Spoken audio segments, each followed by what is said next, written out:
Good day, everybody. Today we're talking about organizational communication and the intent of organizational communication.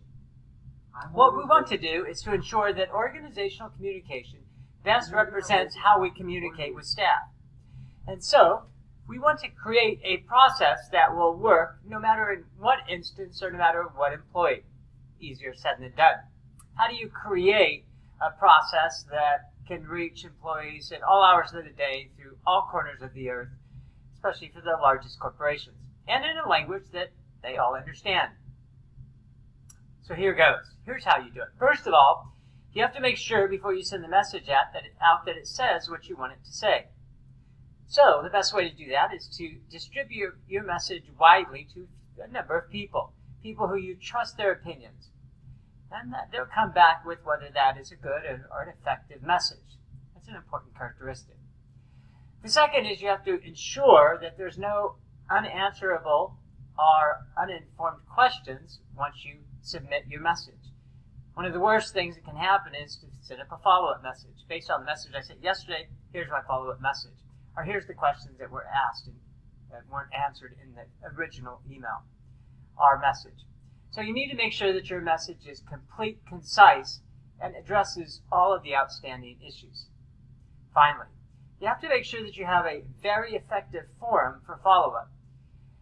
Communication means that one person communicates, one person receives that message. The other person who receives that message should have some sort of alternative or manner to send a message back. That's the intent of two-way communication and why communication can be so successful when it follows that format. So there has to be some sort of follow-up, a follow-up message. One other point about organizational communication. It's changed considerably over the years. In the past, you had a communication forum that really relied on your managers. You gave advice to managers. You give opinions in the form of some message, and they distributed it amongst their staff. You really didn't have much control over how they distributed it or what they distributed. Now that's quite changed. We've eliminated much of management because now senior management, executive management, can talk directly to employees. A good thing. But it also means that the responsibility at higher level management is much greater. And so you need to have somebody who's telegenic, somebody who understands communication, all forms, not just traditional video or audio, but also social media, which is coming to dominate our industry.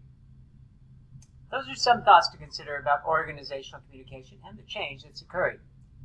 Wish you the best of luck and certainly look forward to continuing our discussion. Take care, everybody.